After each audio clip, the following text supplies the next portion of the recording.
Man, not a lot of room for error on that track right there. Some of that POV perspective where he was threading the needle between the trees, a lot of opportunity to either make up a ton of time, or if you smash one of those trees, that's game over. No, that'll be run done. It is a great, true test of all-round bike handling skills, this course. So why are we here right now? Well, because at home for me, anyways, it's full of snow. We're in the southern hemisphere right now. We're just at the end of summer. This is what it looks like from Mars, but if you zoom right in, you see in the middle of the Pacific Ocean, those two beautiful islands, the country of New Zealand. We're on the North Island, the city of Rotorua, New Zealand. A great place to come as a tourist for all the geothermal activity. Nice hot springs, bubbling mud as they call it. Looks like the first prototype of a bidet right there. But a great place to come if you're a mountain biker or a tourist. Really friendly people out here, and it's great that they've welcomed us here the last 5 years to enjoy their beautiful country. And as a tribute to their culture, we have these amazing wooden carvings at the top and bottom of every single race course. For more on these Waharoas, check this out.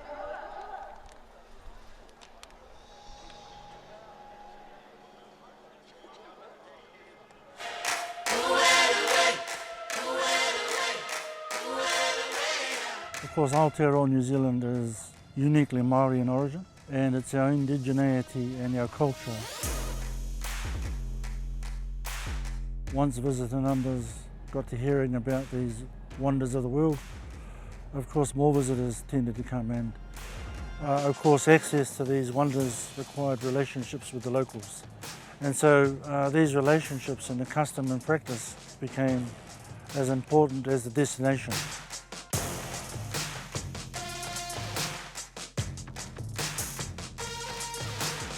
All the artworks at the Crankworx venue have come from here, and they're now being repurposed specifically for Crankworx. And we'll theme the Crankworx venue one of those. They have a tendency to call it a Waharoa. A Waharoa takes its name from having an entrance where you can walk through the mouth. Crankworx is another version of a modern addition to improving the economy of this rohe and the people in it. So Māori indirectly, we get to still practice those customs and practices that are important to us. The welcoming ceremony, having everybody feel like they've arrived, and at the same time show them our place. Yeah, we feel fortunate to be welcomed here every single year. It's great that they welcome us with open arms, but today it's all about competition. It's all about the Crankworx Rotorua Downhill presented by the professionals. And we have the women's professional category coming up right after the break. Make sure you don't go away. Plenty of top riders to come. Who you got your eyes on? We've got such a stacked field. I like the likes of Tane Seagrove, we will see dropping last, Tracy Hanna, and then in the men, I think Loic Bruni is ever focused this year. So, if you're a race fan and you just can't wait for the season to start, that's why you tune in for Crankworx Rotorua Downhill racing in March. Could you get any better than that? The Crankworx Rotorua Downhill presented by the professionals starts right now.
People always ask me, what's so good about Skyline Rotorua? Well, it's a little bit of that.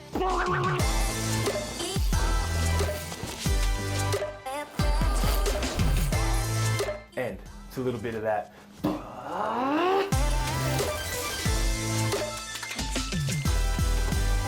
Most importantly, it's all about that. Whop, whop, whop, whop, whop, whop.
SRAM, the power of bicycles.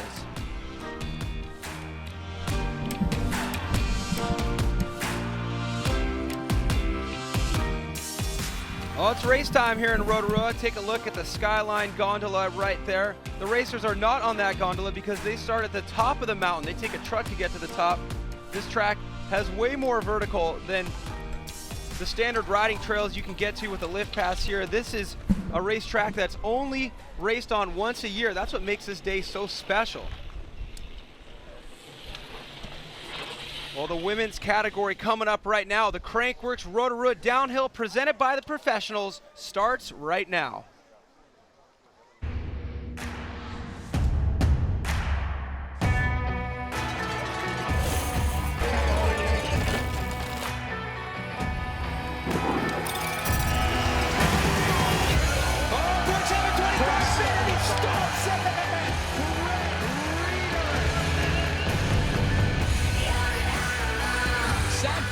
Your Kiwi absolutely flying here, pedaling through the air.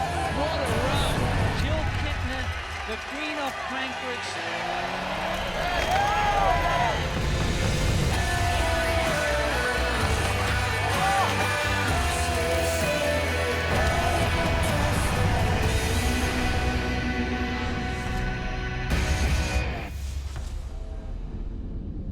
The time has come. Crankworx Rotorua Downhill presented by the professionals. Professional women action coming your way right now. The current time to beat, a 3:26.12 held by Kate Weatherly from New Zealand. And here's a look at who we have coming up, Andrew. Yeah, we've got the likes of Via Verbeek, Casey Brown, Emily Siegenthaler. Let's not count out Tracy Hanna. She wasn't racing last year, and our reigning champ, Tane Seeger. But first to drop, Camilla Blanchet from Switzerland. So we've got a stack field here in the women's category. It's going to be really interesting watching Tracy Hanna race this course. She was unstoppable last year in the overall. Like you said at the top of the show, she had a concussion in practice last year, and that's why she didn't race. That's why you don't see her name on the results list from 2018. So she has a real opportunity to shake things up. She's going to have to get past Tony Seagrave, who won last year. And this is what she had to say. I mean, it must have been so tough for her to deal with that. She looks forward to Crankworx every single season, and then to get here with all the excitement and have a crash and a concussion. These days, with all we know about concussions, it's smart to bow out. I think it's great. I've had a fair share myself. And Tracy Hanna, we know how hard she prepares for the season. She often goes to Queenstown for some preparation. So it's really disappointing to not be able to start. But this is a new year, new series, the Crankworx World Tour. It starts now for the downhill. And Tracy Hanna, being from Australia, we know how well she rides in the dust. It's kind of the rougher and more kind of dangerous it gets, the more she excels. So for the last 2 years, it's almost like the conditions are a character in this equation. So much mud last year, and then this isn't perfectly manicured and watered. This has been a bit of a drought season for Rotorua, and is challenging as the mud was last year. I think the dust is going to present some similar challenges today. Well, that it is, Cam. I mean, really, these conditions are tough. And what's great about this track, we're going to see Camille drop into her run now. The conditions of this track, what's great is they don't groom this track. They might build a jump or a lip or a landing here and there, but it's really left nice and rough and raw. And I think that's the key to building a downhill course these days. A lot of courses are going a little bit too man-made. Yeah, nothing manicured about this track. This is pure to the heart of downhill. Back to the roots here. We get a look at the split time for Camille Balanche. She's behind that 3:26.12 from Kate Weatherly. So she is coming off a 5th in the air downhill. Races a bunch of EWSs as well. She is an all-round rider from Switzerland on that Da Vinci. Taking a 3rd place, the European downhill champs last year. So focusing a little bit more energy on the downhill on the Crankworx World Tour. So opting to go around that jump. That jump is big. It's 40, 50 odd foot. Even the men are coming in there at full pace and still having to pull to make that jump. So that jump is a challenge to make for these women.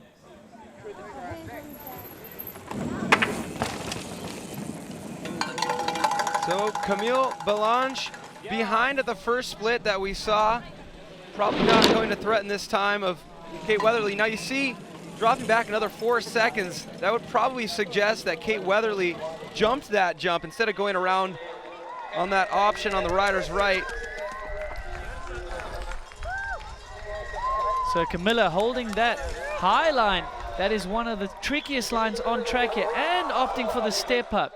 That's a line not all women will take today. So that is really gutsy from her. So Camilla Belange through the finish line, not going to threaten that time of Kate Weatherly, but take a look at who we have on course right now. Via Verbeek, she's got the most points right now for that Queen of Crankworx. She's been racking them up. She's had 2 wins already in the last couple days. She looks to be on a heater. Can't wait to see that split time. Yeah, high on confidence. Winning the Air DH just a day or 2 ago. She also won the slalom. This is great to see from Vi. So she's on a stormer. We've picked her up a little bit later than Camilla on the track here. We're waiting for some splits to go. Oh dear. Wow, Kate has had a great run to put that much time in to Via here. So Via making her way down here to the Schlutter section. Aboard that rocky mountain, opting for that low line. That'll be the race's fast line. There are a few options, which is great here in the lowest slopes of this Rotorua track.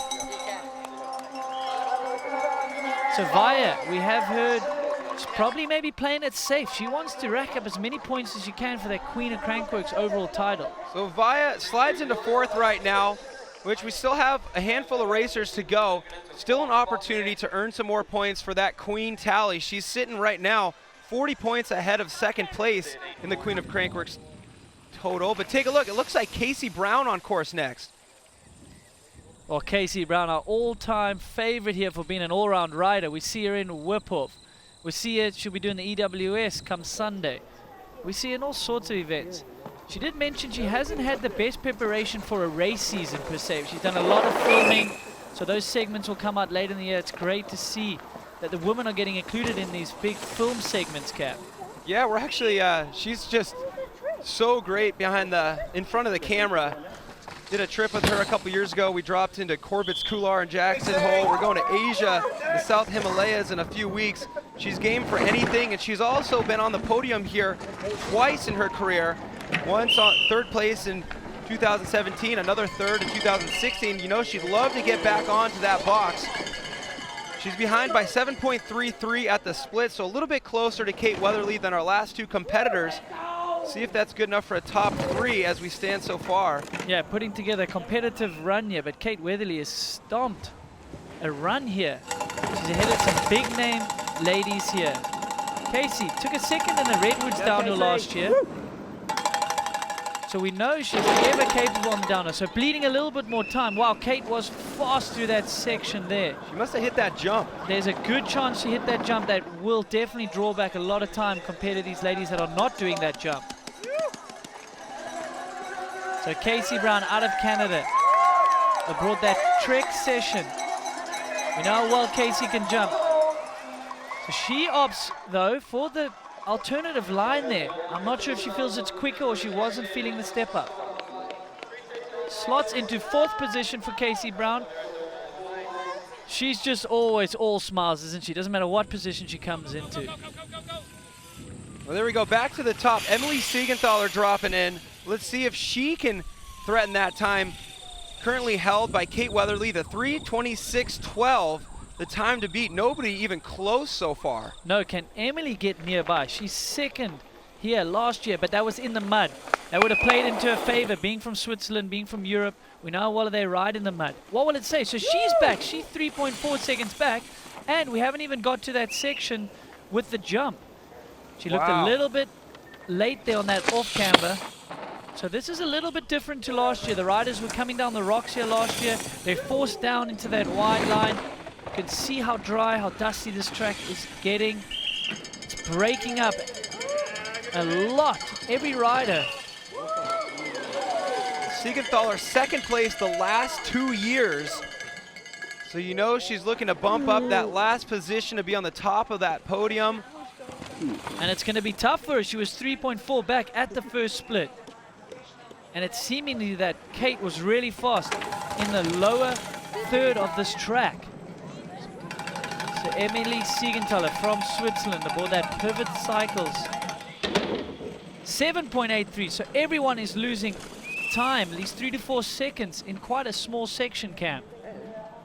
Definitely hints at something tangible in terms of maybe a different line choice from Kate Weatherly, and being so far behind the split after that jump, she must have hit that jump. So Emily, no slouch on the jumps either. She opts for the step up. What will the time bring us? So she loses some more time, but she does slot into second place. Emily Siegenthaler from Switzerland at 3:34, and she's in second position. So it's got to be playing into the times here. Let's take a look at this gap jump. Now she's jumping this one, but here's the one that has an option to go around. Imagine how much time you save by jumping that thing, Andrew. Kate Weatherly must have. It's a longer distance going around, as well as they have a step up, and it kind of goes up the hill, so they sap a bit of momentum there. But Emily, clean through the step up hip. That's a big jump in its own right as well.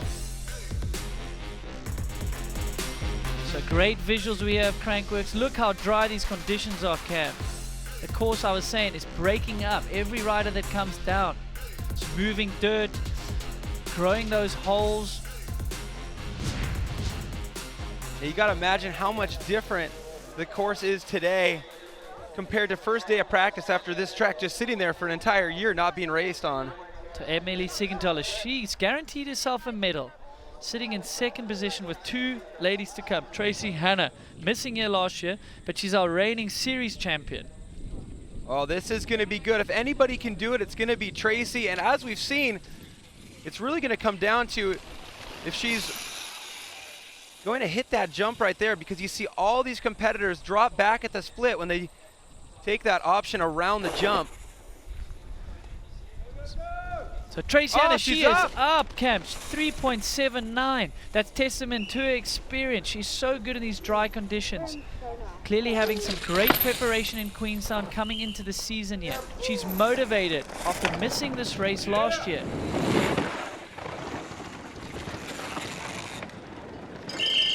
So Cam, what will she do? Is she gonna opt for the big, long and low, the 50-footer? About to find out, yes! Yes, she does, and she's got it clean, Cam. She's gonna carry great speed up that hill. Let's see if she can maintain that lead. Almost 4 seconds in the lead here. Well, Tracy considering, Hanna. wow, she's already ahead before hitting that option that all the other competitors we've seen so far decided to go around it. I would imagine she'd push up in her gap right now. Let's see. Tracy Hanna from Australia. She has maintained and even pushed a little bit more. So she's made some time on Kate, 4 seconds. I feel she'll make some even more time down the bottom here. This is where Tracy excels. The faster and looser it gets. The lady from Australia. Yeah, that is the rider's high line. Wow, that was clean. This is fast. Look how fast she's going, Cam. Oh, so fast. She's running wide on that turn. Tracy That is Hanna your new leader. through the line, improving her lead. 4.8 seconds ahead of second place. Tracy Hanna will be the woman to beat with one more racer to drop in here in our professional women's field. Let's take a look back at her run. Wow, she'll breathe a sigh of relief. All that off-season training is paying off, committed through that jump. And this is where she excels. She holds that high line with ease and grace. And normally it pushes you wide, but she was easily maintaining the rider's line there. And this is where she was going so fast. But Tracy Hanna, she's done everything she can, Cam. She missed the race here last year. We know how motivated she is to start a season with a bang. She's into that hot seat. There's nothing more she can do at this stage. Well, this is really shaping up for an exciting finish here. A guaranteed at least second place for Tracy Hanna right now. Going to start her season off on the right foot, but she's going to have to get past our next rider dropping in. She won here just a year ago.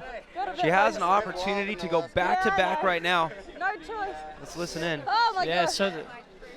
so the family affair, Mick Hanna, if possible, he's always at the finish to see how Tracy does. But what it also does is he gets to hear if there's any changes in the course conditions. So that family affair is really helpful to Mick. Oh, here we go. Last rider dropping in for the professional women's field here at Crankworx Rotorua downhill, Tawny Seagrave. Well, Tane is our reigning champion first last year in this race. It was muddy. Tana had such a great season last year, multiple World Cup wins. But I spoke to her, she's had quite a few crashes leading up to just the start of practice here. She even managed to crash in a parking lot on the tar road. Look at the split. And that's maybe what we're seeing. She said she's going to see how she feels, but she's pretty battered and bruised. You can see on her Instagram some of her stories. She's got roasties all over. She's probably a little bit sore, to be quite fair. Tracy Hanna's time right now looking pretty comfortable as Tawny Seagrave considerably back at the first split. She is going for that big gap jump. That's going to help, but Tracy Hanna was so quick toward the bottom. She didn't really leave a lot of opportunity for seconds to be picked up here for Tawny Seagrave. No, we were chatting. I mean, a healthy Tracy, a happy Tracy is so fast. Like we said, her preparation has clearly gone well. Tawny Seagrave, her preparation not going so well. She had multiple crashes from what we know, just practicing, goofing around even. So maybe she's just taking a little bit of a cautious seat back here. She doesn't want to risk anything if she's not feeling 100%. Well, now the big question is, will Tawny Seagrave slide into second or third place here? She's not going to be able to threaten that time currently held by Tracy Hanna, but we're about ready to find out where she'll finish. So redemption here for Tracy Hanna, missing last year. She will take the win. Tawny Seagrave slotting into third. 8.45 seconds back. There you have it, our winner, Tracy Hanna. Round one of our Crankworx stop here. Wow, great to see after how difficult her season started last year. Let's send it down to Michaela. All right, give me a hug. Aw. Good to see you. Good to see you. Yeah, you too. Okay, so you were the reigning world champ for the Crankworx series last year, but you didn't compete here last year because of a concussion. Yeah. Is it safe to say you were out for some redemption today? Yeah, I was pretty stressed coming into like the first race of this year. I completely revamped my training program and, you know, trying something new, and my coach is trying something new, and I was crapping my pants, to be honest, but pretty stoked pretty happy that I could, I felt super strong and I felt like I could keep going. Normally I like the short tracks, but felt really good, so I'm really happy. Well, you did amazing, and I'm sorry to say, you're not a big person. So how the heck do you hang on in some of those massive holes? Because I have no idea. Yeah, like I said, I mean, I know last year I wasn't strong enough and I pretty much spent the whole winter in the gym, and you know, you got to be careful because you have to be specific about what you're working out, and I feel strong, I feel amazing, and it showed today. I'm super stoked with that. Well, that's amazing. Congratulations, gold medal today. My good buddy, back to you, Cam. Thanks, Michaela. Great to see. I mean, we were all rooting for her last season. It was great to see that she was able to salvage after starting out so rough. But like Michaela said, a little bit of redemption. You saw that quote from her at the beginning of the show, how disappointed she was to not be able to race this, and to come back a year later and win it. It's great to see. Yeah, testament to that preparation. I know how hard she works, former teammate with her. So that's great. You know, you could hear a little bit of doubt as to the preparation was going to pay off.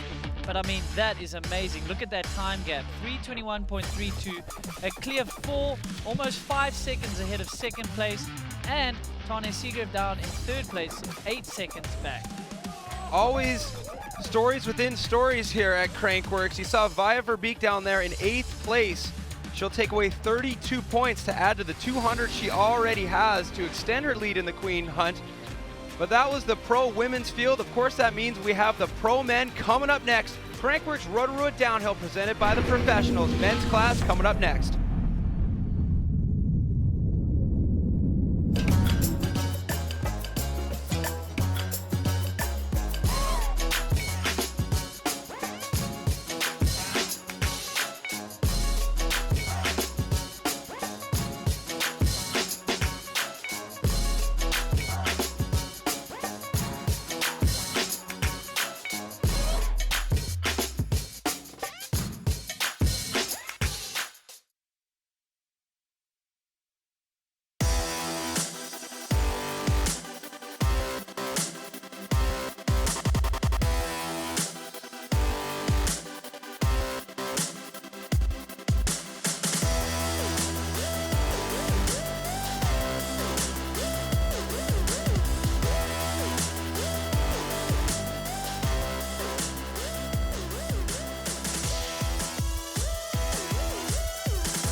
legends could speak, what would they say? They would invite you in to share this extraordinary part of the world. Because what you'll find down here, what you'll discover, is that you're welcome here.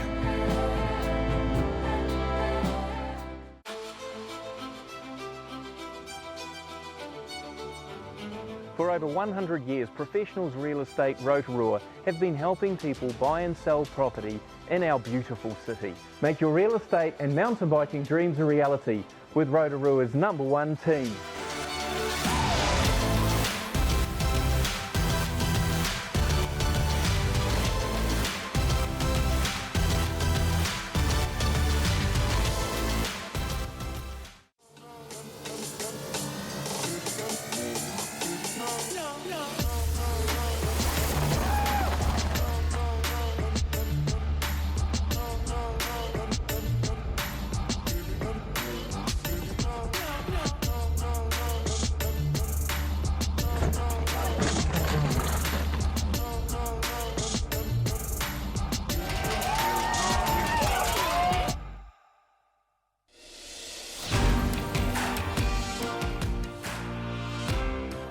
Maxxis, New Zealand's tire of choice.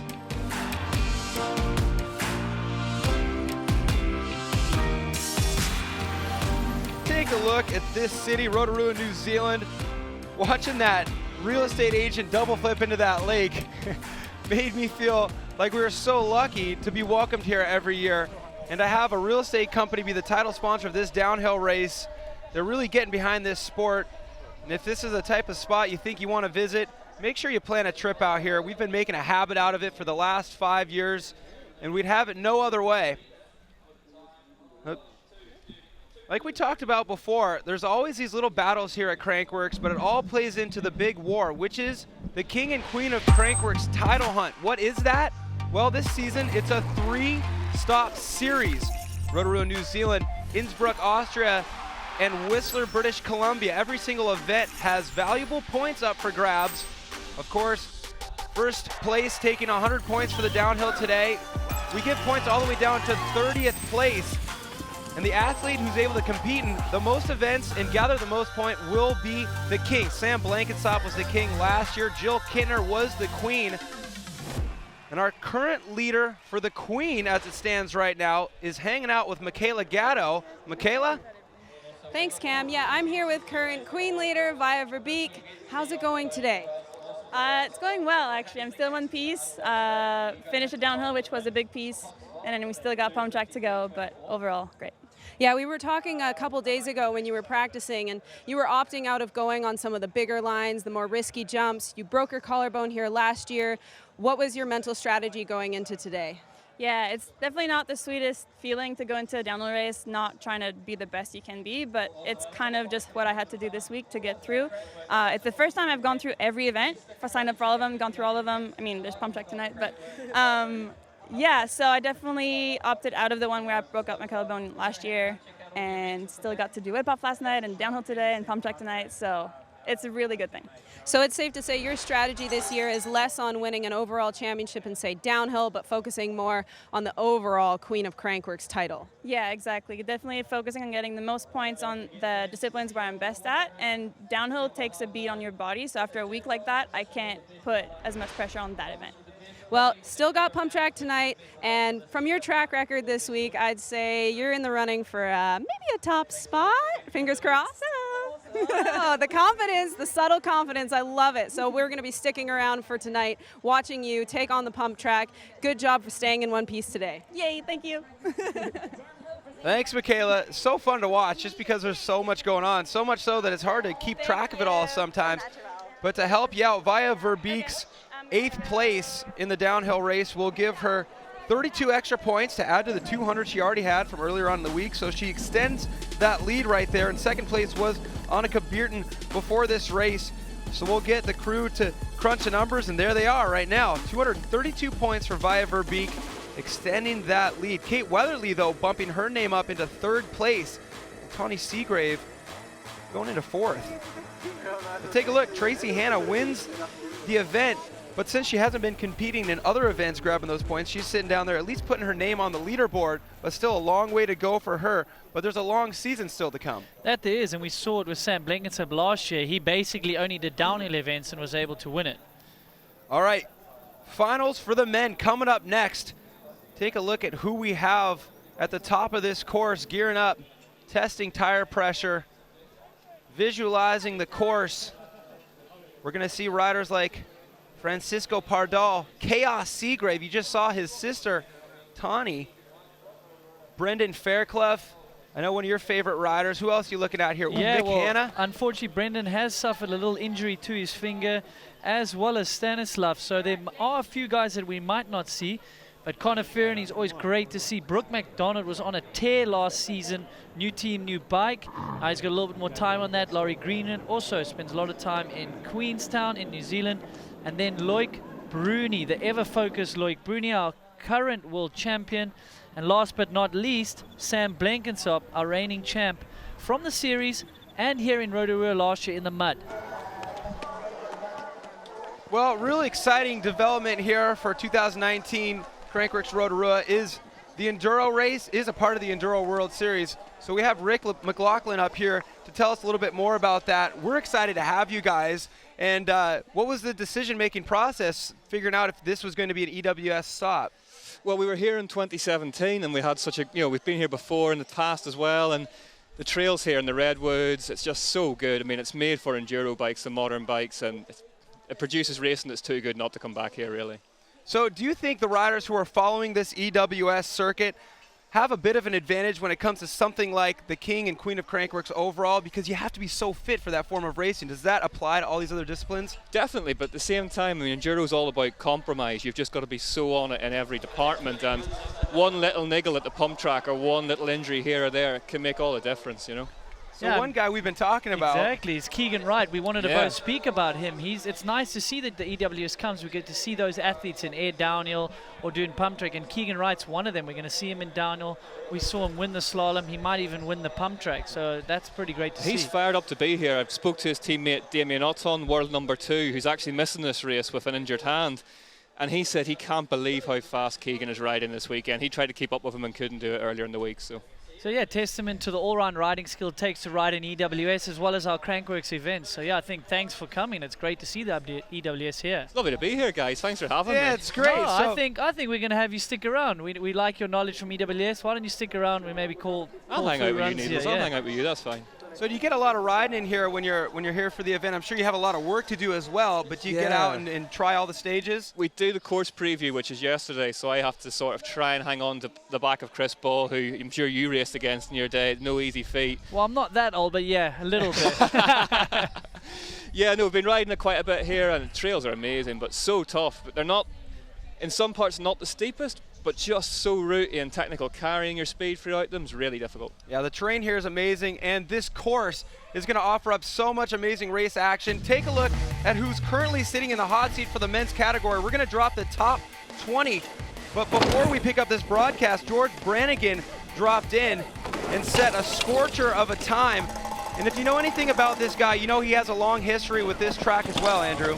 Yeah, George Brannigan, the poor guy. He was on a new team last year, hopped onto GT bicycles, but he barely got a season together because he kept getting injured. So that's great to see him healthy and firing down a huge run there. All right, first rider dropping in right now. We've got our cameras locked on Portugal's Francisco Pardal. He's going to try to knock George Brannigan out of that hot seat, but he's going to have his work cut out for him. It's our 2018 European downhill champion. Hometown loser in Portugal. It's a great place. That's interesting. I was hearing rumors that you weren't allowed to touch those rocks. You were meant to go down to the berm. We'll have to wait for some confirmation on that, but that is the fast line if you're allowed to take it. So hopefully no controversy coming from that. I love the choice in gear here on a day this dry, loose, and dusty. Just go white everything. Yeah, so Pardal, he is a fan favorite. He's wild on the bike, good to watch. That's an interesting wide line there. I'm not sure we're going to see many other riders take that, but what he's able to do is he can brake less coming off that bridge, so he's hoping to carry more speed going on that wider outside line there. So Brannigan currently sitting in that hot seat with a 2:53. Pardal about 7 seconds back right now as he experiences a little bit of trouble, losing some traction there, but holds on to this final stretch. So Pardal chasing hard here to the finish, up over that hip. There's a few different lines into the finish that I think we're going to maybe see. Someone like Brooke McDonald might jump out of that berm. So George Brannigan still hanging out in that hot seat. Pardal not knocking him out. Now we got to hear a little bit more from George Brannigan, find out how smooth his run is. So to do that, let's send it down to Michaela. Okay, George, you've been injured for the last year, is that correct? Yeah, basically all of 2018 I was injured, and yeah, I've spent the last like half a year rehabbing and getting strong again, so yeah. Well, it seems to be working. You're sitting in the hot seat now. How does that feel? Feels good. I mean, I've done a bunch of other races in New Zealand, just been trying to slowly build back up and learn how to go fast again, so feeling pretty good now. Still got a while to go, but yeah, happy. Well, congrats on the hot seat so far, and hopefully it sticks. Hopefully.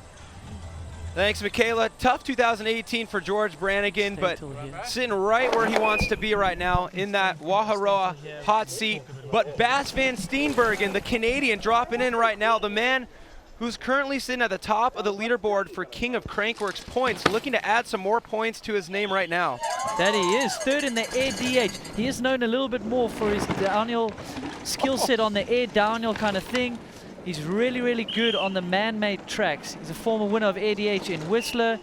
He's also a former winner of ADH here in Rotorua, plus third this year. So look how fast he is over these jumps. Super powerhouse on the pedals as well. So the smoother it is and the faster it is, the more speed he's able to carry. Looking forward to seeing the split for Bas van Steenbergen right now to see if he's close to the time of 2:53 currently held by George Brannigan. But I could watch this guy ride all day. Yeah, he is effortless with his style. Gosh. Really efficient on the bike as well, not wasting too much energy. This is such a great section of downhill. You can see how rough it is. And that's a knife edge to navigate that off-camber section there, Cam.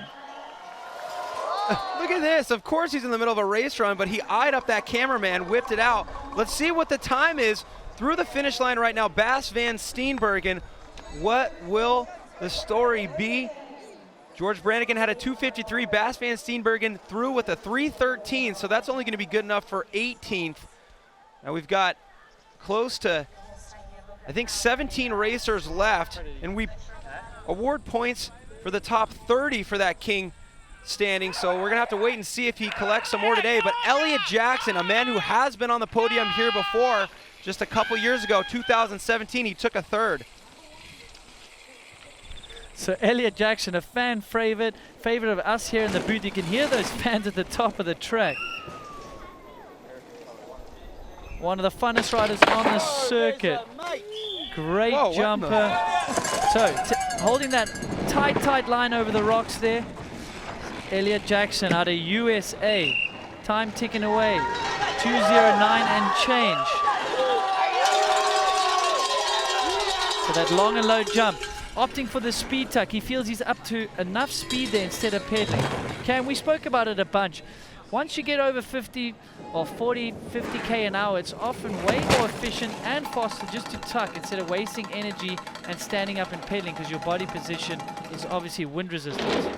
And it takes the knowledge to actually, the wisdom to actually know that, because you would think, all right, let me just struggle to go faster, but you see the veteran mindset of Elliot Jackson. He's touched this podium before. He knows what it takes. He wants to do it again. And look at this time. It's going to be close as he nears the finish line. Yeah, Here we he's go. third in 2017. He's been second in 2015. What can he do this year? Slots into second place, Cam, with 4.56 seconds back. There are a lot of heavy hitters still to come. Great run for Elliot Jackson. Of course, a smile on the face of George Brannigan. He looks comfortable in that hot seat. He doesn't want to have to hop out anytime soon. So tired. So tired. It's great to see Elliot Jackson back racing. You know, a couple years he had to take some time off for some health issues, but anytime he's back on course, he's a fan favorite, he's a showman, and always a contender. So let's take a look here. He's really baking heavily at the top of this bridge. We'll see if they pull the next view in. They didn't, and that's where he went down that tight rock line. Rick, we're losing a few downhillers to EWS, the likes of Sam Hill, probably one of the most famous downhillers ever to live, one of the most skilled guys on the bikes. But I think it's testament to the EWS riders. A lot of people say it's where downhillers go to die, but I actually disagree now. I think it's just a way that a rider decides when he's young what category he's going to ride. Is he going to XC, is he going to downhill, or is he going to EWS? So a testament to the series. They are amazing all-round bike handlers. Oh, we're definitely seeing it now with riders like Adrian Day, young guys that are coming through as specific enduro racers, tried and tested, and that's what they train for. And it's a lot of information to take away with limited practice as well. You know, it's a very specific skill set. It is very unique, and I think from what I'm hearing, you're limiting the guys to 1 run per stage at most of the events, or all of them? Most of them, yeah. I think that's a great tactic to do, because sometimes the fitter the rider is or some hometown advantage could help them, but this evens the playing field, and it's the unique thing to EWS. It's more about kind of blind racing and making it up as you go along. Well, enduro is really, like, at its heart, a real test of mountain biking. You've got to be able to not only race with that limited practice, but you've also got to be able to fix your bike, stay mentally and physically healthy throughout the day, pace yourself. It's a really specific thing. Yeah, that it is. Well, it's cool to see it evolve as well, because it's not just a one-way valve anymore. You see it feeding both directions. Guys like Martin Mays dropping into downhill, winning World Cup races, even though everybody would look at him and say, oh, that's an enduro guy. Yeah. So it's great to see your discipline really coming into its own, and always something that's going to play into the story with Crankworx World Tour, where the name of the game for King and Queen is diversity. Take a look at our standings right now. Crankworx Rotorua Downhill presented by the professionals. That man right there leading the charge, the 253. How long do you have? George Brannigan. If you're going to want to win this race, you're going to have to knock the Kiwi off of that hot seat. But speaking of King and Queen, you hear us talk about it. This is what it is. 3 stops. We start out Rotorua, New Zealand, of course, Innsbruck, Austria, then Crankworx Whistler. $20,000 to the King and to the Queen, but it doesn't stop there. You know, if you get 3rd place, $5,000. So every point matters out here, and $10,000 for 2nd place. So that's why you see some of these riders that aren't on the podium. Still, there's a huge story going on, because points awarded all the way to 30th place here today in this race. Seeing a lot of riders coming from specific backgrounds like enduro or downhill, but coming to these Crankworx stops and deciding to sign up for some of these events that you would not expect them to. Racers doing speed and style, slopestyle guys doing pump track. A lot of points up for grabs here in today's downhill race. We just saw Elliot Jackson through the line, sliding into 2nd place. Sam Robbie will be the next rider to drop. And then after that, a guy you know a little bit about, Kirk, Keegan Wright. Yeah. George Brannigan, he's got to just be very relieved sitting there, number 1, healthy. I think that's key for George Brannigan to build a season and not come out too hot. But that's a storming time. He didn't have anything last year. He was on a new bike, so that's great to see him. So receiving word in my ear right now, Keegan Wright will actually be the next rider we see drop in. So it'll be interesting to see if he's able to pick up some of those valuable points. He's also competing in pump track later on tonight, so you're not going to want to miss that. But here we go, out of the gate from New Zealand, Keegan Wright. Well, that's Keegan Wright, not to be mistaken for Blanky with no gloves there. Currently 3rd in our King of Crankworx. What an all-round rider. Relatively unknown before we started seeing at some of these Crankworx events. Wow, if that is correct, I am blown away if that's 12 seconds up. Well, he is a local boy. He is from New Zealand, so he must know these conditions. 12 seconds, my word. I mean, yeah, he's a local boy, so that makes sense. But 12 seconds ahead of George Brannigan, that doesn't make any sense. Well, 1st place in slalom, clearly carrying some confidence from that. But I mean, he would have been out this morning practicing EWS as well. I spoke to Blanky here to do the same. So that shows you how fit he is. He was actually the 2nd rider on stage this morning. That's how keen he was to get that out of the way. Yeah, he's definitely keen, but I have a feeling that split might not be correct. So let's see if they recalibrate that split. Let's not get too excited, but he is carrying great pace. So George Brannigan, he stopped the split. There you go. Okay, it's been recalibrated. We got a little bit excited there. 6 seconds back. So there's no ways he lost that much time while staying on the bike. But Keegan Wright, first in pump track here in Rotorua like 2 years back. He really just burst onto the scene here. We've seen him at Crankworx, and he's doing great in EWS. So Keegan Wright not going to knock George Brannigan out of that hot seat, but he will knock Elliot Jackson out of second place. George Brannigan dodges another bullet. So that's great points. If he can hang on to a top 10 or something like that, or maybe even better, a top 5, take some points for the King of Crankworx. Now he needs to go get some food. He needs to get up those feet because he's got a long day of practice tomorrow, and then it's a one-day race on Sunday, correct? Big day, yeah. It's 60k total when you take the shuttle into it as well. Did you say 60Ks? Yeah, 48 riding. Oh, 48 riding. Yeah. I'm going to be on a plane home, thank goodness. That sounds tiring. Rick, thank you so much. We're a big No problem, fan of guys. everything Thanks you very stand much for for, having and me. we're going to be Thanks, excited man. to follow the stage results on Sunday. Just make sure if you're an Enduro World Series fan, you follow all the action on Sunday. Big thanks to Rick for putting on a great series of events and for joining us here in Rotorua. But back to racing right now, Andrew. Alex Fiolo, the story here. He burst on the scene with a win at the World Cup in a rain-soaked race. Now, the problem with that is you just start building a lot of expectations, a lot of pressures from sponsors, from yourself to back that up. He put in a storming run there. Let's not take anything away from that race. But since then, it's been tough for him to back up the results. But I saw him in practice, and he was one of the early guys doing a lot of the gaps. When it gets steep, when it gets technical, this guy excels. And I think with experience, he's going to build a race head, and he's going to build fitness, and he's going to get better and better. We're looking forward to getting a peek at that split time here. So look at these conditions, dry and dusty. We are waiting for a split. Imagine it's going to be pretty good. Take a look. He's sitting at 2:14 right now, within sight of the finish line. Oh, he's carrying huge pace. Look how fast he's going. Polar opposite to the conditions he won in Lords. Rain-soaked Lords. This is dry. This is dusty. What will the time tell us? Oh, this could be huge. Through the line. Oh, so close. Through the line with a 2:56, only about 3 seconds back, sliding into second place. So they're getting closer to George Brannigan, but nobody's done it yet. So lots of great riders to come, but George Brannigan can breathe another sigh of relief. He's ticked off one rider there, Alex Fiolo. So Brannigan, as you see in our leaderboard, he sits on top, 253.24, Fiolo 256.03. And Elliot Jackson rounds it out in third. Well, back up to the top here. Jackson Frew in the gate. Does he have what it takes to knock George Brannigan off that hot seat? So new bike, new team. Last year, second in the US Open. He's only 20 years old. Last year, 10th here in the mud-soaked race of Rotorua. This, like we say, we're going to say it time and time again. It is dry, it is dusty, it is fast.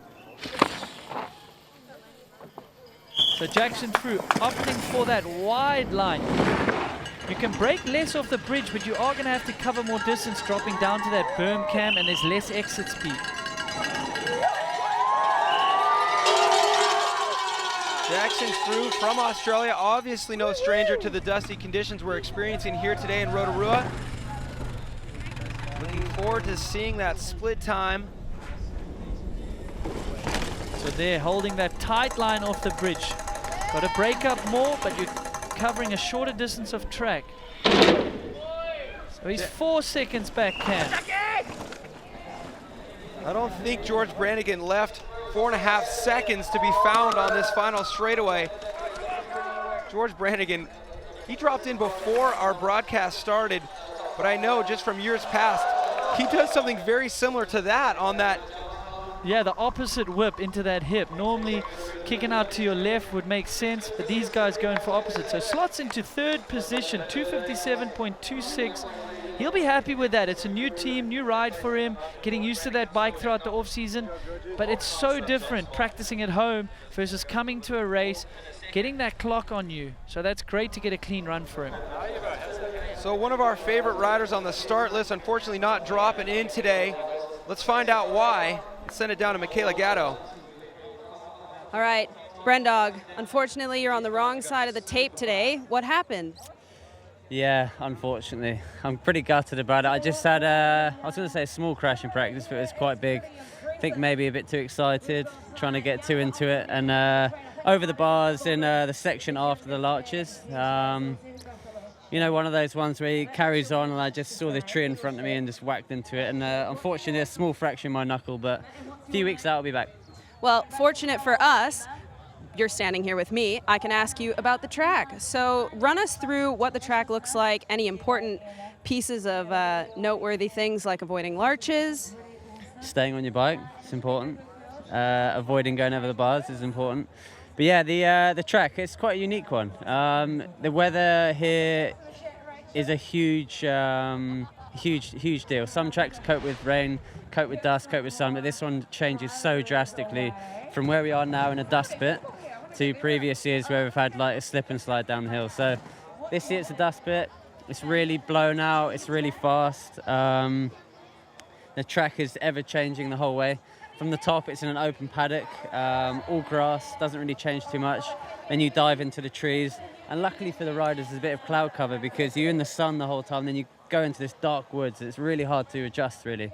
So now, a bit of cloud cover, I think for the top boys, it's going to be good conditions. There's some rock gardens, some heavy holes. Yeah, then we go and there's some built rock gardens, which I don't think is any rider's favourite thing, but you've got to adjust to it and deal with it and avoid getting punches. So yeah, we've got rock gardens there. You go into the bottom section, fast, open back out into the open. Good crowd, some good jumps, and slide into the finish. And if you're Mick Hanna, suicide no-hander off the finish line jump, and away we go. Yeah, I won't be doing that. Well, thanks so much for chatting to us, and I guess we'll get back to racing. Cool. Thanks, Michaela. Unfortunately, not seeing Brendog out there today, but he showed us the x-ray. It's a small little fracture on the knuckle there, so he'll be back at it soon. It's still early on in the 2019 season. It's early on in this race. This is what things look like so far. George Brannigan dodging the bullets. That time of 2:53.24. The closest rider behind him, Alexander Fayol. Yeah, and then rounding out in third with Jackson Frew. Elliot Jackson, nice to see him back. Yeah, an absolute bummer. We know how much riders like to start the season on a high. Speak to George Brannigan, kind of the opposite story there. George Brannigan, he stayed clean. We're going to look at his run here. Great. He was carrying huge speed here. But George Brannigan, one of the most exciting riders to watch when he stays on the bike. He's always fast, but he's quite kind of sporadic because sometimes he just pushes too hard, a little bit over his limit. But you know what? The fans at home love it, Cam. He always does that, I swear. It's like a confidence thing right there. It's probably not faster to get so flashy on that hip, but the fans love it, and he knows that they're going to be cheering for him. They're going to be cheering for their Kiwi champion out here who's won on this course before. And right now, he's going to have a lot of riders to contend with if he's going to take the win out here today. But if anybody can do it, it's him. Closest rider behind him is still over 2 seconds back. But Stanislav sent out. Looks like he may be the next rider to drop in. Then he's going to have to deal with Bernard Kerr. Now, Bernard Kerr missed competing last year. He had a broken foot. He was up in the booth here with me, so it's great to see him on the bike this year, nice and healthy. This guy is not only a professional top-notch racer, but a team manager. I'm not sure how he does it all, but right now, dropping in. No, he's got a unique skill set to be able to manage both those things. But Bernard Kerr, he's on a new bike. He's on a 29er pivot this year. Last year, due to that broken foot, he didn't have enough time to test the 29er, so he stuck to his 27 the whole year. So it'll be interesting to see how Bernard performs on a bike he's had time on now in the off-season. Like you said, he was injured last year. He had a storming season in 2017 till he crashed out at a Crankworx event.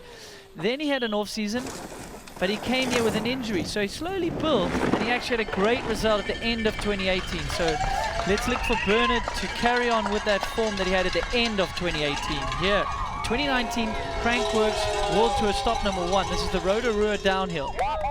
This guy blows me away. The fact that he can not only be a team manager, a top-tier racer, but this guy's always got a smile on his face. He's always having a good time. He's not a boring, serious guy. He's out there ripping it up with everybody, and always a podium contender. So we're looking forward to seeing what that split time has to say right now. We're looking for it to pop up now. It's gone by. We didn't get a reading from it. Bernard Kerr. Podiums at Crankworx World Tours. Podiums at World Cups. And somehow team managing. Wow, running a little bit late there. Oh, he's got a bit of time to work with here. He's got to cross the finish line in the next second. It's not going to happen. But you got to know he's going to go into second place, 1.7 behind George Brannigan. So they're getting closer, George. Yeah, it's going to start getting tense for George Brannigan sitting there in that hot seat. Yes, he's relieved to get a clean run, but he must be thinking, okay, cool. How high can I actually finish today? It's nice to get clean. It's nice to go fast. But you know what? I'm competitive. I want to go all the way to the finish because he's having to wait around for the likes of Loic Bruni, our current world champion of downhill. Bernard Kerr slotting into second place. Alex Viola still hanging around in third. Well, the fastest racers yet to come. Can Sam Blankenshop make it 2 years in a row here at the Crankworx Rotorua Downhill presented by the professionals? To find out, don't go away.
People always ask me, what's so good about Skyline Rotorua? Well, it's a little bit of that.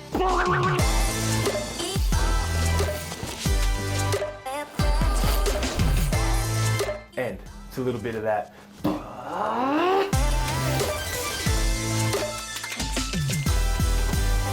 Most importantly, it's all about that. Whop, whop, whop, whop, whop, whop.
New Zealand, investing in world-class events.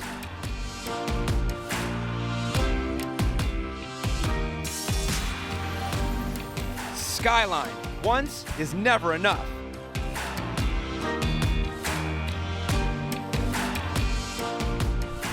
We're back to racing here. Speaking of Skyline, that's exactly where we're hanging out, bringing you the action from Crankworx Rotorua Downhill presented by the professionals on a legendary racetrack. And Andrew, there's a lot of really interesting options on the bottom part of the course, a really crowd-pleasing section. And it's kind of tough to make sense out of all the different ways the riders are choosing. And I'm going to ask you to take me to school. Can you break this down for me?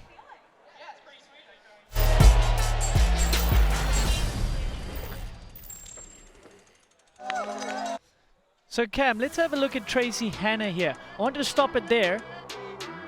So as you can see, she's come from this angle here, and what that does is if she makes a mistake, she's going to go out of tape here. And what we're going to show you after this is Keegan Wright's option, which is a bit safer.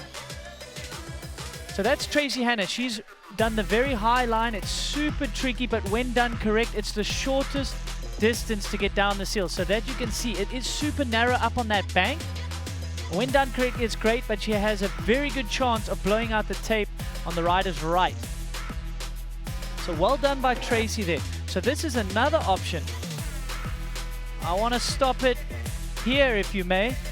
So as you can see, this is where Tracy came down, and she's aiming that way. Keegan's direction is more like this, which is a safer option. Okay guys, so there you can see. So Keegan Wright has opted for a safer option. He's doing a turn way earlier than Tracy, but he's straightening out the whole section. He's trying to carry maximum momentum into the step up. So he does his turn a little bit earlier than Tracy, and then he's straight. So he launches into the backside. So two different ways to ride one section depending on your riding style. I love it. Thanks for the breakdown, Andrew Needling. And the rider who obviously chose the correct line is sitting in the hot seat, George Brannigan. He is no stranger to this final section. Viral video all over the internet of him winning a race here a couple years ago. And using that inside knowledge, applying it to this Crankworx Rotorua downhill presented by the Professionals race day here. Friday race in action, day 2 of broadcast. To kick off this 2019 season, George Brannigan on a heater of a run. Here's how he did it. He's sitting in the hot seat with that 253, and here's his line on that section you were just talking about. Oh, so stylish coming into the finish there, George Brannigan. Said it time and time again, that is a storming run. He will be relieved, but how far can he go? Will he hang on to that hot seat all the way to the end? Well, you know, every single time a rider rolls through that finish line corral and doesn't knock him out, he's got a big smile on his face, but a whole lot more racing to go. Another 10 riders and big names in that list. Guys like Connor Fearon, Brooke McDonald, Laurie Greenland, Loic Bruni, and last year's champion, Sam Blankensop. I know all the local fans here hoping that they'll see a Kiwi walk away with top honors today. They got a couple opportunities for that to happen. George Brannigan could do it, Sam Blankensop could do it. They're gonna have to get past some of the best in the world. Guys hailing from England like Laurie Greenland, French racers like Loic Bruni. A whole lot action, more to come here. The Crankworx Rotorua downhill presented by the Professionals. Top 10 from the men's category. At the top of the course, getting ready to drop in. We get a look at Keegan Wright right now, hanging out with Brett Tippie. You'll see him later tonight at the pump track. He's looking to earn as many points as possible for that King of Crankworx overall series hunt. But back to racing, next rider in the gate. On course from Germany, Max Hartenstern. Does he have what it takes to knock out George Brannigan? He may have that. He's been campaigning here in New Zealand. He's coming off a second at the New Zealand National Champs. Obviously, if he went one better and won it, he wouldn't be able to wear that jersey since he hails from Germany. A winner of an IXS European Cup at round 7 last year. We haven't seen him at a Crankworx event before from what we can tell. So Max making the long trip down here to New Zealand to do some off-season training and some racing. Kicking off his season here in Rotorua. So you can see that German sleeve on his left side of the body. Our reigning German national champion. So Max Hartenstern styling it out for the crowd here. But we're waiting to see that split time. George Brannigan was a 2:29 right there. He's got another 20 seconds to make it across that finish line to beat George Brannigan. But it's going to be quite far off. He's over 12 seconds back at this point. So not going to be Max Hartenstern's day here. No, it's not. Wow! Somehow hanging on to that high line, Cam. That's the one we spoke about in race school. That is a tricky line to navigate. So Max Hartenstern, not going to be his day, into 15 positions, 12 seconds back. George Brannigan ticks off another rider. And there were 9 left, so he's guaranteed a top 10. Nice solid start to the season. I have a great feeling he's going to go at least top 5. With each rider that drops in and doesn't knock him out, it makes us scratch our head with curiosity of how he's able to find so many seconds on this course to gap away from the field. But we just get tougher and tougher as we go through the lineup here. Next rider on course, Angel Suarez. Angel's only had 1 day of practice here compared to the other riders of 2. Unfortunately, the airlines lost his bike on the way here. They scrambled together a spare bike, so he got 1 day of practice, and then this morning he's hopped on his race bike. So he hasn't had the best preparation here. Really coming to his own, this young Spanish national champion. Pulled off a top 10 at a World Cup last year. National champion, as we said, from Spain. But developing as a World Cup and now a Crankworx racer. We haven't seen him at all at these Crankworx events. So Angel Suarez, former teammate of Aaron Gwynn. How much of that knowledge has he been able to hang on to? Yeah, that's got to be some pretty valuable experience, being a teammate from Aaron Gwynn in his past. We'll be able to apply that today. It's not going to be enough for him. 6.4 as he enters the final section. Now we know George Brannigan was flawless. We've now seen footage of him through this final section. Angel Suarez definitely not going to find 6.4 here. So very clean from Angel Suarez, holding some nice tight lines, but you need to be a little bit more aggressive on this track to take down someone like George Brannigan. So 15th position for him. So we just keep realizing how good this run was from George Brannigan. Let's talk to him again. Let's send it down to Michaela Gatto. Thanks, Cam. Yeah, I don't know if you guys have noticed this little tidbit, but down here in the dust, George Brannigan and Bernard Kerr, number 1 and 2 spots right now, are both on 29ers for the first time. So that's something to think about in this course where it's steep, there's big holes, it's really rough. These guys are on 29ers, first race ever testing these bikes out. I don't know, maybe it's the advantage. Yes, thank you, Michaela. Well, exciting rider on course right now, Mick Hanna, brother of our winner in the women's category, Tracy Hanna, and always a showman on this course. He's been on the podium countless times. Oh, Mick Hanna running low there. So Mick Hanna uncharacteristically making a mistake. Normally a very clean rider, he's calculated.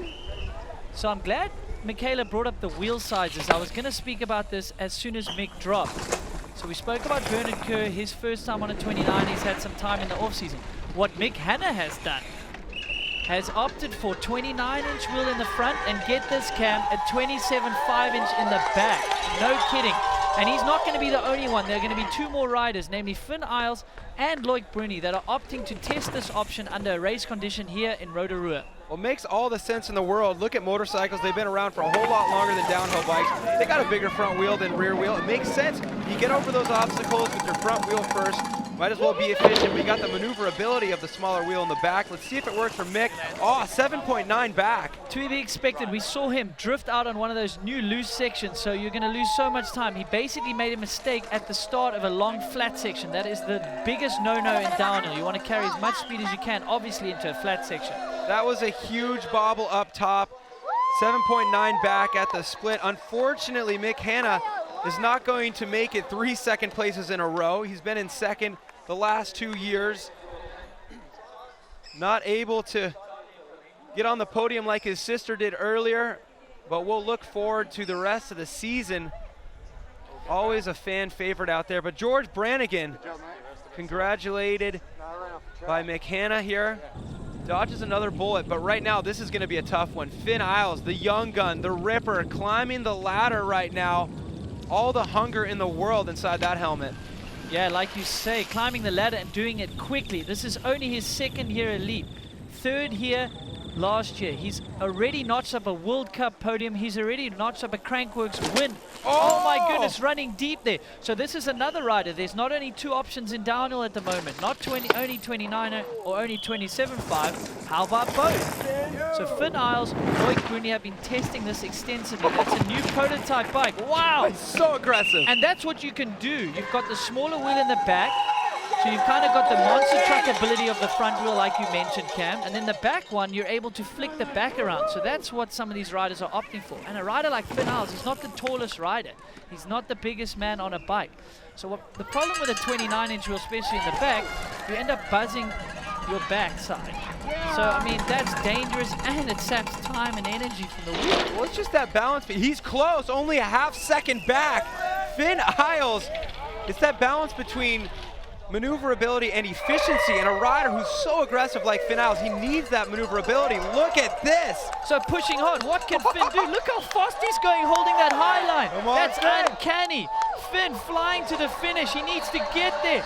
252, 250. Yes, he's done it. Through the finish line in first place. Canada's Finn Isles putting .28 on George Brannigan on that bike with a 29 in the front, 27.5 in the back.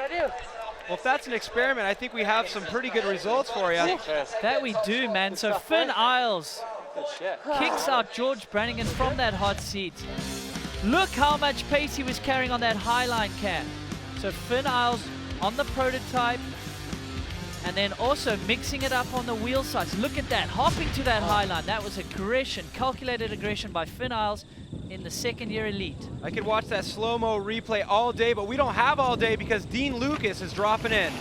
Dean Lucas from Australia. New team, new bike. He's joined the Factory Scott Racing. They're on a new bike. They're also prototyping a 29er here. So Brendan Faircloth was excited to put that wheel to the ground here. It wasn't to be. But Dean Lucas, only 1 second back. There's still a lot of track to go here, Cam. Well, you see, at race pace right now, if you're going to get into that hot seat, you're going to be flat landing things. You saw Finn Isles flat land that step down to the road. You see Dean Lucas doing it as well. Basically pushing the boundaries of max speed on this Rotorua downhill course. Yeah, so I've been able to chat to Dean. He's really happy with the bike. He's amazed how light it is. It pedals really well. But what's new to him is basically everything on that bike. He's changed suspensions, he's changed frame, he's changed wheels. What isn't new to him is the tires, which is great. I mean, that's your biggest contact point to the ground. So that's going to make him feel comfortable straight out the bat. Okay, so he's maintained that. He's still only a second back. That is something you can make up in these lower slopes. Holding that tight line there. He needs to carry on pushing. We saw how fast Finn was down the lower slopes of Rotorua downhill here. Look at those. He's clean, guys. Can he keep pushing to the finish? Dean Lucas on a new team, on a new bike here. Wow, Dean Lucas through the finish line, sliding into fourth place, but Finn Isles enjoying every minute of sitting in that hot seat. How long will he stay there? Let's hear what he has to say, Michaela. All right, I'm just chasing him. He's just congratulating his buddy here. First race back this season, you looked like you were absolutely riding on the edge, drifting around corners on the new bike. How does it feel? Pretty good, actually. I made a few stupid mistakes just carrying too much speed into sections, but new bike was sick. Felt good. Good to be back in the race. Perfect. Well, I mean, regardless of mistakes, I'd say you did pretty well. Yeah, I'm really happy with that. You know, it's always hard coming back after a winter, but I feel like I did a good job that time. Yeah, you slayed it. Congrats. Thank you. Well, huge ride. Thank you, Michaela. Huge ride for Finn Isles right there. He's got 5 more riders to watch come down this hill. He wants to take the lead. He's going to have to sit through all those, but he mentioned coming into sections too fast. I think that replay was indicative of that. Yeah, safe to say, Cam, and there as well, you see that. So he was trying to pre-hop into the backside, but he carried so much pace, he overjumped that. So Finn Isles, he maybe wants to do a little bit more fast practice next time, but the challenge with Crankworx, there's no qualifying run. So you do a lot of practice, and then you lay it all on the line in your race run, and sometimes that's what happened. But he would manage to hang on to it. That is a cracking time by Finn Isles. Well, Finn Isles, the man to beat. But the next opponent here to try to threaten that time, Connor Fearon from Australia, no stranger to the dust. He's going to put on a show. He's also opted for the 29er. Last year, it was a lot of back and forth by Connor Fearon. I think that's just a difficult place to be when you're doubting which wheel size to ride. But it seems like he's on the 29er. He says he's going to give it a go for the season. So Connor Fearon, always exciting to watch on the flat pedals, like you see him just hanging it loose there. Well, we have a very aggressive rider sitting in the hot seat right now, and Connor Fearon, also known for his aggression on the bike. It seems that that approach is the way to win here at Rotorua downhill on this track. What's impressive though, for being so aggressive, for being on flats, for hanging it out, he has incredibly consistent race results. Obviously fast, but I mean, he's got multiple top 10s. He's on the podium a bunch. He doesn't make that many mistakes, touch wood, in his race run conditions. So Connor Fearon, flat pedal thunder from Australia. Not many left on the downhill circuit opting for flat pedal. Aboard that 29er equipped Kona. Holding inside lines. That's what you can do when you're on flats. You've got to go for some of those inside lines, because if you come unstuck, you just drop a foot. Wow, he's carrying huge pace here on that high line. Oh, this could be close here, down to the wire. Not going to beat the time of Finn Isles, but where will he sit in the leaderboard? 2.78 back, sliding into 5th place. So still a run from Connor, probably hoping for a little bit more. Connor Fearon slots into 5th position behind Finn Isles, who's got our current hot seat position. So looking smooth, maybe not as on the edge of control as Finn Isles, but let's take a look back. Where do you think he may have lost some speed? Well, I think what's happening with Connor is he is getting a lot of those consistent results. And a few years back, he would have a few breakout results, podiums, things at World Cups. So he's learned consistency, and he's just been a little bit too conservative for his riding style. I think he can push it a little bit harder because he's got the skill set to get away with a little bit. Kind of like Finn Isles. You could see he was pushing a little bit harder, making some mistakes. You didn't see any mistakes from Connor Fearon. So potentially just a little bit clean, but it is early season. He can go back to the drawing board and say, okay, I had a clean run. I just got to push it a little bit more. Let's maybe make a few mistakes. Put a few more chips on the table. You saw Finn Isles exactly that. Pretty much go all in on that run. So exciting to watch, and it really paid off for him. Sitting in that hot seat with only 4 riders left to go. Walk me through this leaderboard. Well, there you have it. Only in his 2nd year elite, Finn Isles from Canada. George Brannigan back with a bang after he got banged up last year. Sorry, guys. Getting a bit excited here for all the riders still to drop here. Yeah, and one of them is the New Zealand national champion. He just won that about a week ago right here in Rotorua, Brooke McDonald.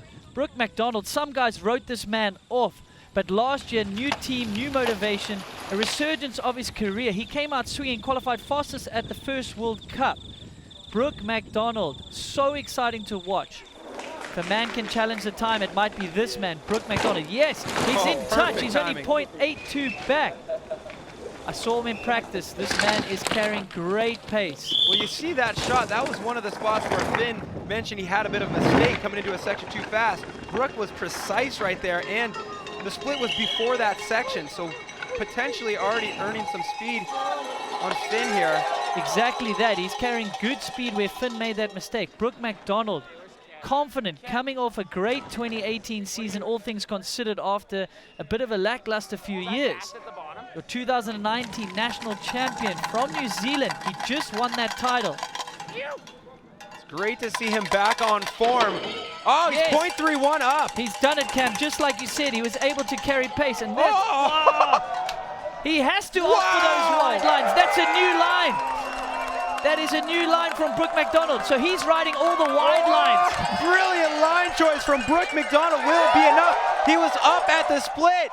Pushing hard to the finish here, Cam. Using all the wide lines, carrying huge pace. He's done it! By 900ths of a second, the crowd goes wild for Brooke McDonald.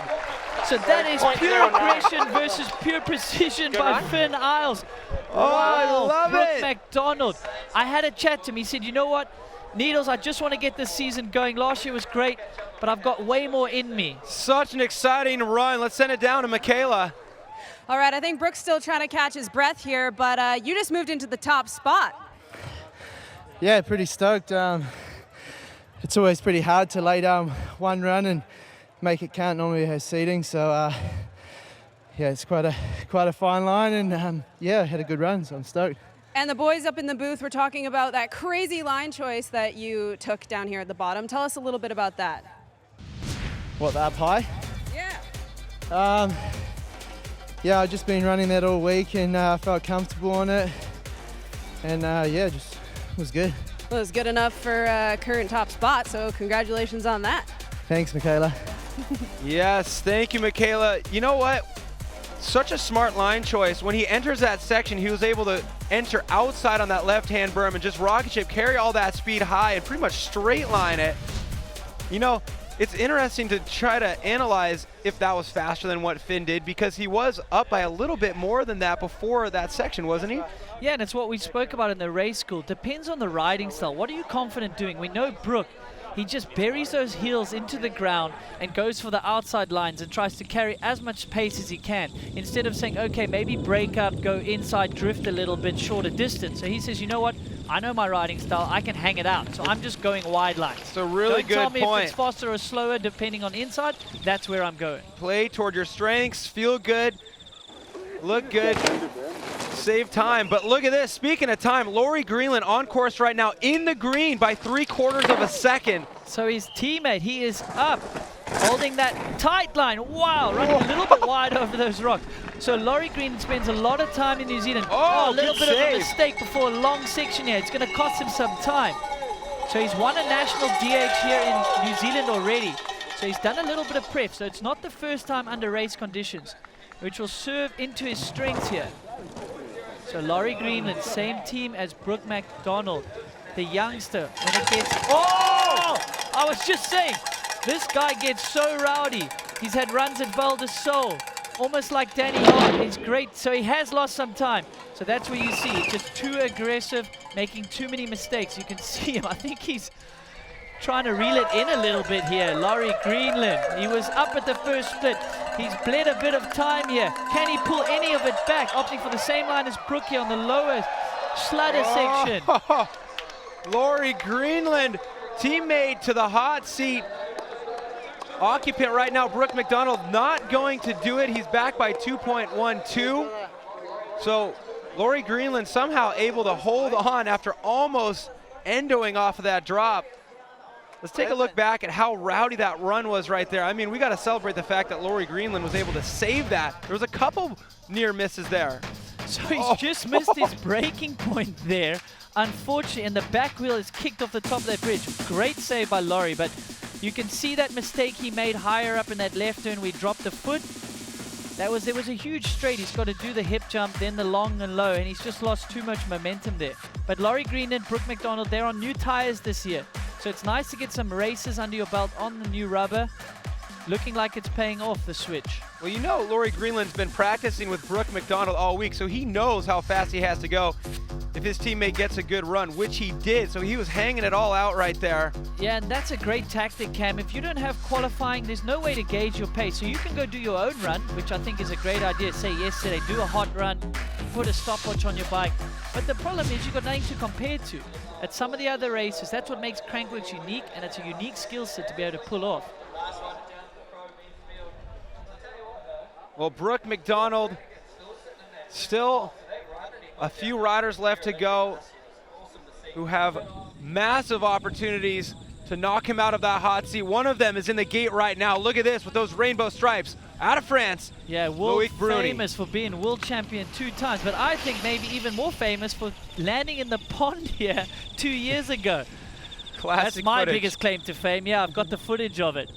But in all serious, this is your reigning world champion. He's won here twice before. Oh no! Oh! And it's not gonna be again though. Oh, Wow. that is an unfortunate flat. So Loic Bruni. Oh no, I hope he knows he's on camera. That will be so frustrating. So Loic Bruni in those rainbow stripes. Do you have a pump maybe? Well, he's asking for a pump. He clearly is just loving riding at the moment because he still wants to ride to the bottom. Shame. That's devastating, guys. So much frustration coming out there. Yeah, so we're hearing from the broadcast team that was French for I've got a flat tire and I'm a little bit frustrated. Yeah. Oh, Loic Bruni, that is devastating. So, Brooke McDonald, he is guaranteed a top 2 finish. So Loic Bruni, as we said, was looking to win for a 3rd time. He told me how focused he was coming in. He said, you know what, last year I wasn't as focused as I needed to be, and it showed. But this year I really wanted to go for a win. Well, this is what Brooke McDonald did to find himself in that hot seat right there. A flawless run with so much aggression, definitely putting the right amount of chips on the table. Take a look. Yeah, so carrying a lot of speed there, doing some hop into backside. This is where he excelled. Unique. He just decided to go for all the outsides, like I said, bearing those heels, hands off the brakes, and there you have it, our current hot seat, Brooke McDonald, with only one rider still to go, Sam Blenkinsop. So all eyes on that man, Brooke McDonald, right here. And up next, this is going to be a massive hurdle for Brooke McDonald if he wants to take that win, because the next rider to drop is the man who was the king of Crankworx last year. He won this race last year. He had this to say: Crankworx always has the best tracks, he says, and the crowd's always awesome. You heard how loud that crowd was when Brooke McDonald came into that final straightaway with a unique line. They just blew up with excitement, and you know they're going to have that same amount of enthusiasm for this next rider. The only rider with the chance to knock Brooke McDonald off of that hot seat. So we're going to have a guaranteed Kiwi winner here, and I can guarantee you the crowd is going to be incredibly loud. And Finn Isles will also have a guaranteed podium, so that is a great way to start the season. Will it be silver? Will it be bronze? Brooke McDonald anxiously waiting there in the hot seat after a great run.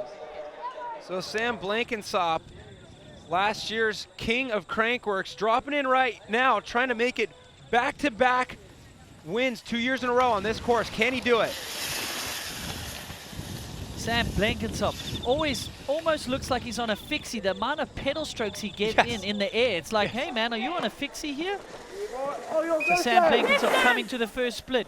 Looks like he may be down. Sam Blenkinsop is down 2.79. Oh no, there's not going to be enough to withstand Brooke McDonald's charge on this track. Can he reel any of it back though? You know what? It would be interesting here. He's taking different lines, and think about the fact that Brooke McDonald took a different line than anybody down at the bottom, and we're not sure if that means it's faster or it just works for him. Yeah, Blenkinsop is extremely powerful on the pedals, and like we said, he's pedaling everywhere. Can he carry pace here into this flat section and pull back some time on Brooke McDonald? Anxiously sitting in that hot seat. You see him on the screen there on the right. Sam Blenkinsop, our reigning winner of the Rotorua downhill. He also won the Redwoods downhill, so he had a great start to last year's season. Oh, he's bleeding more time. 4 seconds back now. Brooke McDonald, he can breathe another sigh of relief there. It's looking good for Brooke McDonald. Blenkinsop though, always loose, always exciting to watch. Oh, pedaling in the air as we predicted. Sam Blenkinsop. Well, it's not going to be 2 years in a row here on this downhill racetrack in Rotorua for Sam Blenkinsop, but it will be 2 years in a row that a Kiwi has been on the top step of the podium in the Crankworx Rotorua downhill presented by the professionals.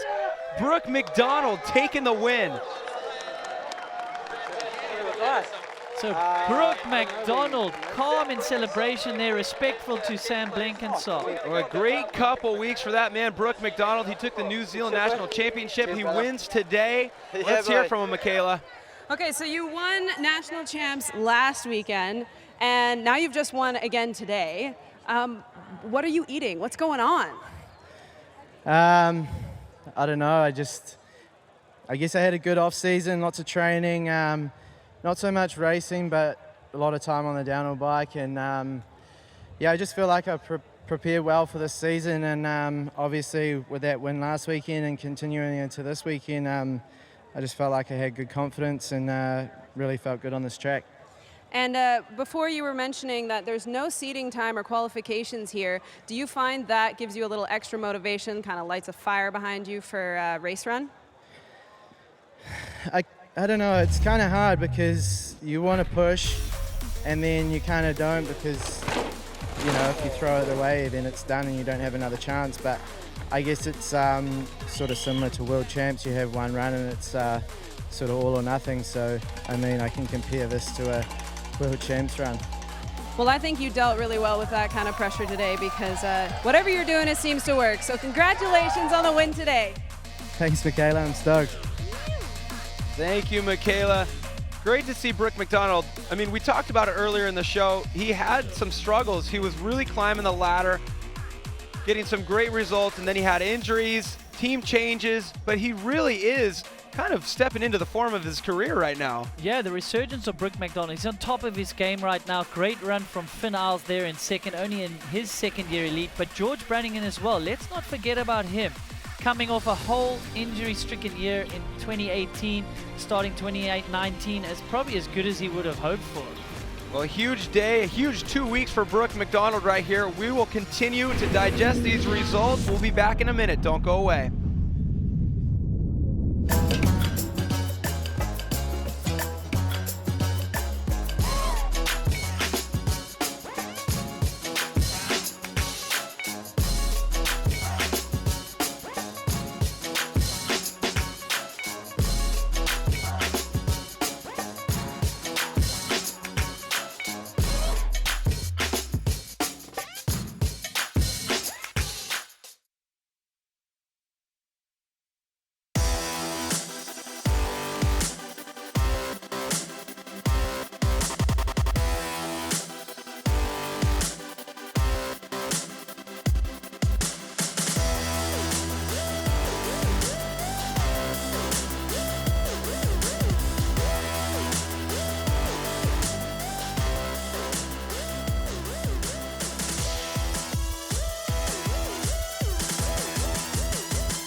If these lands could speak, what would they say?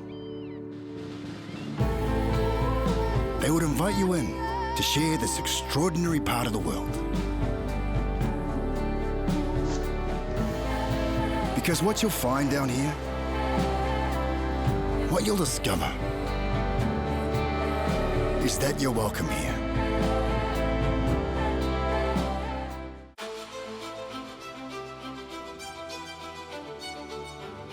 For over 100 years, Professionals Real Estate Rotorua have been helping people buy and sell property in our beautiful city. Make your real estate and mountain biking dreams a reality with Rotorua's #1 team.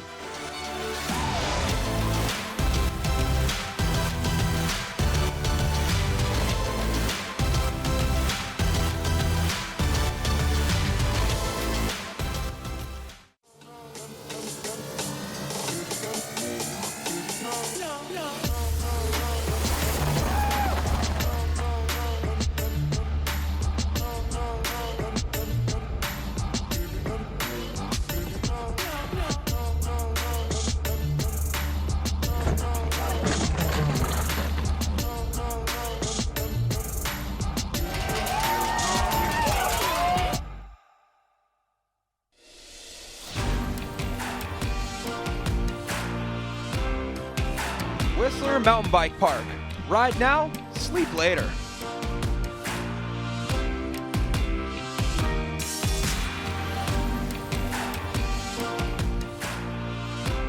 Well, what an amazing race here. The Crankworx Rotorua downhill presented by the professionals. Brooke McDonald taking the win, which was the battle. But we got to update you on the war that is the King of Crankworx overall title hunt. Bas van Steenbergen staying in the lead, adding a handful of points from this result right now. And Michaela standing by with that King of Crankworx current leader.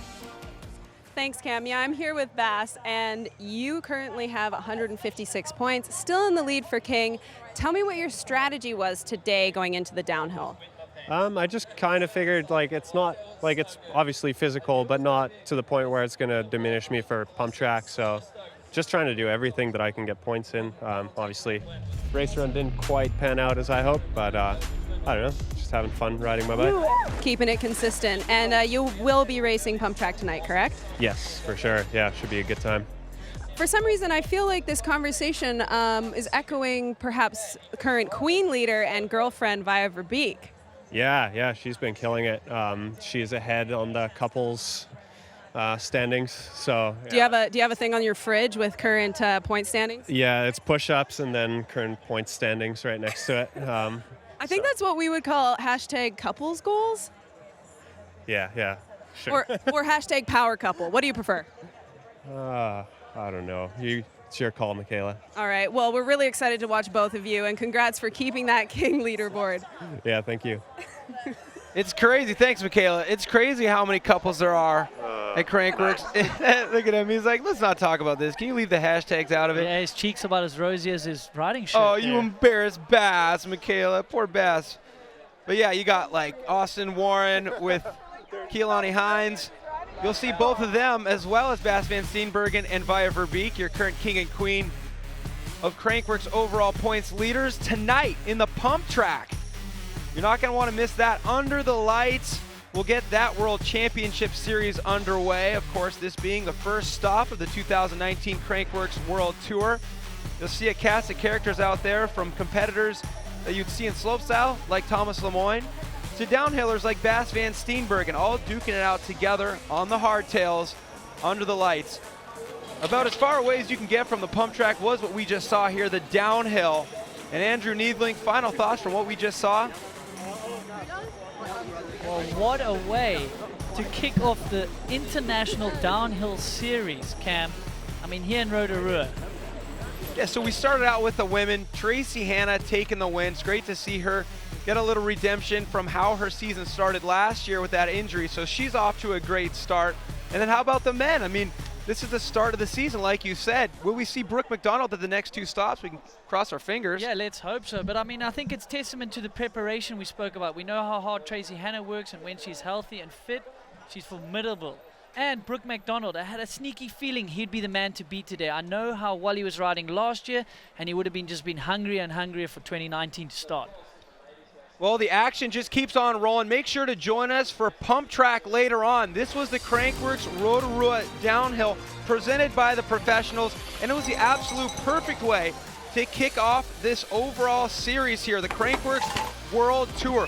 Who will we crown as a downhill overall champion? Will Tracy Hanna do it 2 years in a row? Will Sam Blankenship be able to crawl his way back, or will it be Brooke McDonald's year as he starts out strong? National Championship last weekend, Crankworx title this weekend. Like I say, a whole lot more action coming at you later tonight. The Pump Track Challenge. You're not going to want to miss it. Thanks for joining us. I'm your host, Cam McCall, alongside Andrew Needling and Michaela Gatto. We'll see you tonight for Pump Track.